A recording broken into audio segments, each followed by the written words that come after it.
Às vezes alguma coisa, o pessoal deixa para fazer vários conceitos nas ruas sobre abandonar em São Paulo, aqui no Rio, no final de semana. Ontem mesmo, quando eu estava saindo, a doutor Deodato ali estava interditado, porque o pessoal estava consertando a rua, né? Então você pensa que vai levar 1 minuto para chegar lá, não leva 10, porque o trânsito está parado e você não consegue chegar. Ele falou, chega na igreja atrasado. O serviço, 1 hora antes, o pai vem e tira os filhos da cama. Então ele fala, a motivação é o mundo, não a igreja. Então nós precisamos motivar os nossos filhos, sermos motivados para, da mesma maneira que nós valorizamos as coisas do mundo, valorizarmos as coisas da igreja. Ele diz, depois quando o pai quiser ficar em casa, o filho vai falar não, porque ele ensinou que nós devemos buscar as coisas do reino em primeiro lugar. Então, os filhos fazem essa leitura. Agora, o dia que se nós chegamos na igreja à tarde, como eu disse, ficamos vendo, amanhã vai passar no Globo Rural uma coisa importante, que eu não vou na escola dominical, não vou no culto da manhã, porque vai passar um negócio lá. O filho não fala nada. O dia que você falar para ele assim, filho, vamos lá, não, hoje vai ter Santos e Corinthians à tarde, né? um jogo, São Paulo vai decidir o campeonato. Eu quero ver os livros novos que fulano vai inventar no clássico, porque o clássico está todo mundo. Todos os irmãos estão vendo? A motivação, nós precisamos motivar não só com as palavras, mas com as ações. E é isso que Salomão tenta passar aqui para nós lá. Filho meu, se aceitares as minhas palavras, esconder contigo os teus mandamentos, depois o 5 diz, então entenderás o temor do Senhor e acharás o conhecimento de Deus, porque o Senhor dá a sabedoria e da sua boca vem o conhecimento e o entendimento. E depois, o capítulo 3, ele também começa falando, filho meu, não te esqueças da minha lei, e o teu coração guarde os meus mandamentos. O capítulo 4 também começa dizendo, ouvi, filhos, da correção do pai, e estai atentos para conheceres a prudência. Então, um bom pai sempre vai dar alguma coisa prudente para o filho. No versículo 14 do capítulo 4, ele diz, não entres na vereda dos ímpios.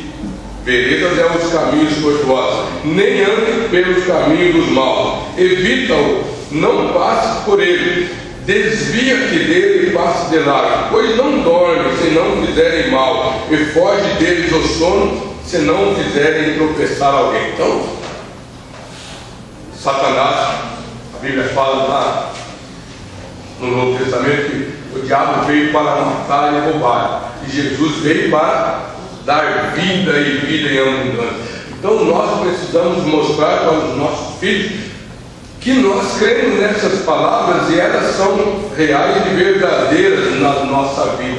Não falarmos apenas como alguma coisa, mas nós precisamos passar isso e passar para os filhos que realmente nós cremos nisso.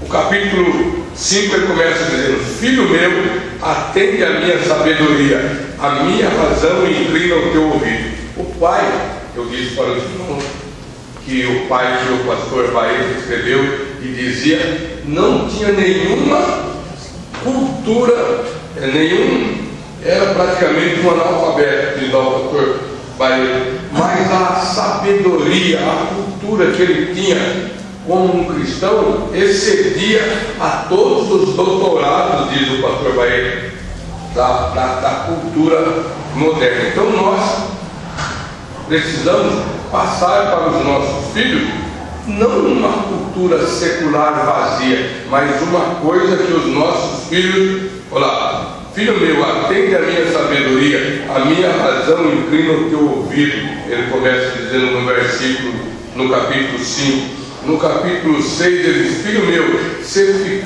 daí ele já começa a dar uma orientação, né? Filho meu, se ficaste por fiador do teu companheiro, se deste a tua mão ao estranho, enredaste com as palavras da tua boca, prendeste-te com as palavras da tua boca, faze, pois isto agora, filho meu, e livra-te, pois já caíste nas mãos do teu companheiro. Vai, humilha-te e importuna o teu companheiro, não dê sono aos teus olhos, nem repouso às tuas pálpebras. E você está dizendo que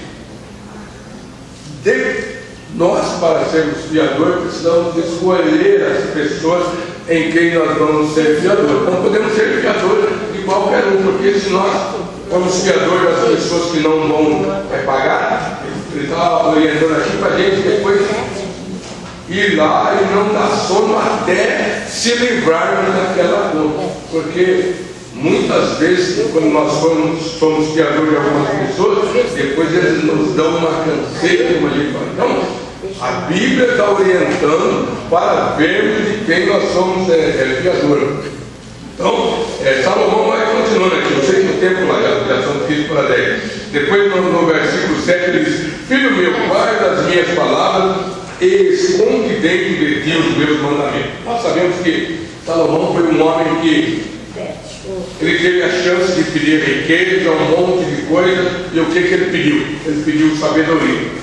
Então, o que eu quero deixar para os filhos nesta manhã é que quando tiverem algum que tiver que tomar alguma decisão, e nós tomamos decisões todos os dias, todas as horas. Quando nós vamos vir para a igreja, a gente toma a decisão: que roupa que eu vou colocar? As mulheres falam assim: que cor de batom? Todo dia, não é? Que cor de unha? Nem assim, ela dizia a vida, né? Não é verdade? Então a gente tem que tomar decisões todos os dias, todos os momentos. Com que carro eu vou? O que eu vou fazer hoje? Muitas vezes o pessoal fala assim: que conta eu vou pagar primeiro? Não é verdade? Às vezes nem sempre o dinheiro dá para a gente pagar todas as contas, então a gente paga um pouco esse mês, outro pouco outro mês, e vai negociando. Na verdade, então a gente tem que tomar decisões todos os momentos. E Salomão, quando ele teve que tomar a decisão, o que ele pediu? Pediu sabedoria. Ele conversou com Deus e ele pediu sabedoria, e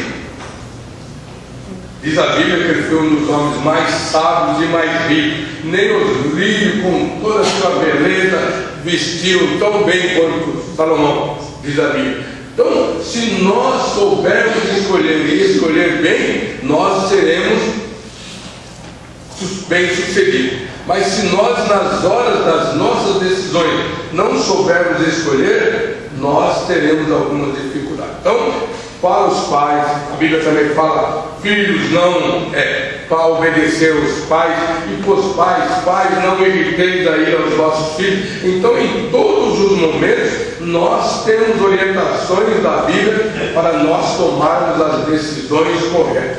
Então, irmão, nesse segundo domingo de agosto, que é o mês da mocidade, que é o mês do adolescente, que nesse mês nós temos o Dia dos Pais, que nós possamos a cada momento, filhos, pais, tomarmos as decisões acertadas, não tomarmos decisões por vingança.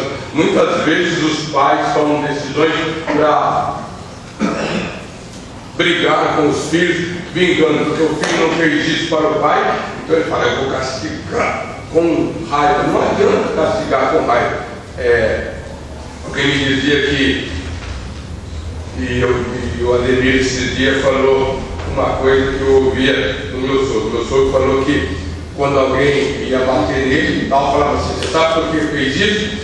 Então falava que estava doendo mais nele. O Ademir esse dia também falou que quando a mãe dele ou o pai dele batia, falava assim: ó, vai doer mais em mim do que em você, porque eu quero que você seja um bom filho. Então, muitas vezes a gente, se vai corrigir, a gente sofre mais, não é verdade?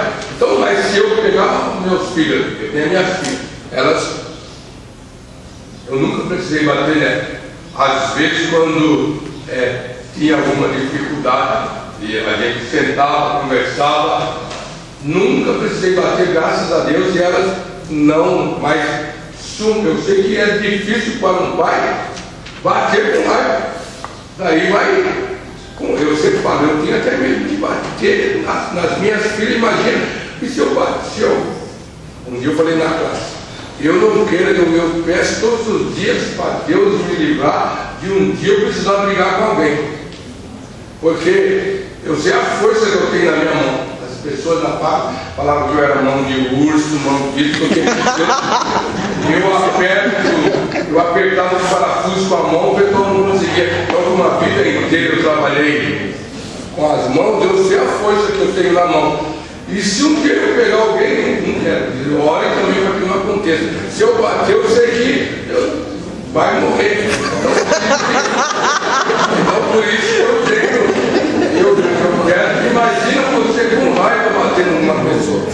Então, a gente tem que orar, por isso que eu falo, nós nos conhecemos. Então, a gente precisa orar para não acontecer isso. Imagina um pai batendo no filho com raiva. Eu vejo, às vezes, no jornal, tal, o pai bateu, matou, tal, não era para acontecer isso. Então, por quê? Porque não se controlou. Então, irmão, o pai, quando for corrigido, primeiro a Bíblia fala, ele senta, conversa, tal, orienta. Eu vi uma vez num encontro de casais, o pastor que falava para os homens, dizia que uma vez ele teve que bater no filho. Ele chamou o filho no quarto, orou com o filho, conversou com o filho, daí falou, deita na cama, tira as calças. E o menino era grande, falou, não, você sabe por que você vai apanhar? E daí os dois choraram primeiro, mas o filho chorou, o filho falou assim, não, eu vou chorar, vou demover meu pai dessa ideia. Os dois choraram juntos, oraram, falou assim, filho, mas a Bíblia fala para não recolher a vara, você vai apanhar, você fez isso. Choraram outra vez, bateu, daí os dois se abraçaram. Então, dessa maneira que deve corrigir o filho, não chegar lá com raiva na hora. Eu vejo às vezes, esse dia mesmo, uma criança escapou da calçada, parou na frente do carro e eu freiei, a mãe veio, deu um tapa na orelha e a criança até caiu. Eu fiquei olhando para a mãe, mas quem precisava apanhar era você, porque soltou a mão da criança, não é verdade? Então, irmão, nós precisamos não bater na hora da raiva, senão é por isso que depois as crianças crescem revoltadas. E quando diziam, o pai quer corrigir o filho com raiva, o filho depois fica com raiva e fala, meu pai fez isso, eu vou fazer pior. Então as crianças hoje eles são inteligentes. Por isso que muitas vezes a gente fala, não é possível. A mãe Miriam tinha conversado comigo lá no tempo do pai dela só olhava para entender, não é, irmã Miriam? Hoje as crianças olham para você e faz pior. Por quê? Porque muitas vezes você corrigiu ele na hora da raiva. Então ele sabe, com raiva que é para a gente viver, então eu vou fazer pior. Então, irmão, nós precisamos em tudo nos seguirmos pela Bíblia. E eu espero que nesse dia dos pais, tanto os pais quanto os filhos possam ver na Bíblia a maneira de se conduzirem e ser um exemplo para o mundo. Nós vimos que no início que o mundo está de mal a pior, mas se nós orarmos, se nós confiarmos, se nós crermos no Deus que pode tudo, nós vamos transformar o mundo. Então que Deus nos abençoe, que nós possamos viver de tal maneira, como eu disse, que o mundo veja em nós pais diferentes, filhos diferentes, porque nós fomos salvos para transformar o mundo. E Jesus, quando foi embora, ele nos deu uma missão, que nós seríamos testemunhas dele. E ele foi o maior exemplo que um filho pode ser. Obedeceu ao seu pai, vindo para a terra. A missão não era fácil. Chegou à morte de cruz, como diz a palavra de Deus. Mas em tudo ele obedeceu e não decepcionou seu pai. E mais do que isso, ele honrou o seu pai. Que nós, como filhos, possamos honrar não só os nossos pais carnais, biológicos, ou pais que nos criam. Muitas vezes os nossos pais não tem algumas pessoas que não vivem com os pais biológicos, mas eles honram aqueles seus pais como se fossem biológicos. Nós possamos honrar os nossos pais carnais e muito mais o nosso Pai Celestial. Deus nos abençoe. Irmã Dalva.